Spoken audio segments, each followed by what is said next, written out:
নমস্কার বন্ধুরা, আমি তোমাদের রঞ্জীব স্যার। আজকে আমি সেমিস্টার 2 এর বেঙ্গলি অনার্সের CC3 সিলেবাস এবং সিসি পেপারের সিলেবাস নিয়ে এসেছি। তোমরা দেখতে পাচ্ছ যে মডেল 1 এবং মডেল 2 থেকে যে কোশ্চেনগুলো সিলেবাসের আমি প্রথমে দিয়ে দিয়েছি সেইগুলো তোমাদের এবারে করতে হবে। এর সাথে সাথে আমি সাজেশনটাও এর মধ্যে দিয়ে দিয়েছি যাতে তোমরা তাড়াতাড়ি করতে পারো। তোমরা মডেল 2 থেকে শব্দ বিবর্তন, ভাষা, ধ্বনি পরিবর্তন এইগুলো শিখবে। বাংলা শব্দের পরিবর্তন মডেল 3 থেকে বাংলা ভাষার রূপতাত্ত্বিক আলোচনা, লিঙ্গ, বচন, পুরুষ। এবং সাজেশানে দেখো, সাজেশানে আমি যে কোশ্চেনগুলো দিয়েছি তোমাদের 100% আসবে, আগের সেমিস্টারে তোমাদের এসছে। যেমন হচ্ছে স্বনিম্ন কাকে বলে উদাহরণসহ বিভাজ্য দাও। উচ্চস্থান অনুযায়ী বাংলা স্বরধ্বনিগুলির বর্গীকরণ করো। বাংলা শব্দার্থের পরিবর্তনের যে কোনো দুটি ধারা সম্পর্কে আলোচনা করো।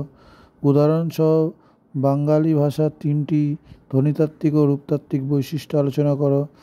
প্রত্যয় কাকে বলে শ্রেণীবিভাগ করে যে কোনো একটি শ্রেণীর প্রত্যয় আলোচনা করো। বাংলা ভাষার লিঙ্গ কয় প্রকার ও কী কী উদাহরণসহ পরিচয় দাও।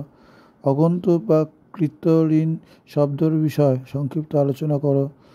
উচ্চারণ প্রকৃতি অনুসারে স্বরবর্ণ ও ব্যঞ্জনবর্ণের মধ্যে পার্থক্য আলোচনা করো। দুটি বাংলা শব্দের নির্বাচন করে জোড়া কলম পদ্ধতি বুঝিয়ে দাও। উদাহরণসহ রাঢ়ী উপভাষার দুটি ধ্বনিতাত্ত্বিক বৈশিষ্ট্য আলোচনা করো। অব্যয় কাকে বলে, বাংলায় পুনর্গঠন অব্যয়ের ভূমিকা কী। যে কোনো আরেকটা, এখানে আমি 5 মার্কসগুলো টিকাও দিয়ে দিয়েছি লাস্টের দিকে। রান্না, লালার দাম, খিদে, সূর্য, টিকা লেখো, বাংলা বচন। তোমরা এই কোশ্চেনগুলো করো। এই কোশ্চেনগুলো খুবই ইম্পর্টেন্ট কোশ্চেন এবং খুব অল্প সময় এগুলো করলে তোমাদের কোশ্চেন কমন আসবে। কারোর PDF লাগলে আমাকে হোয়াটসঅ্যাপ করতে পারো। ধন্যবাদ।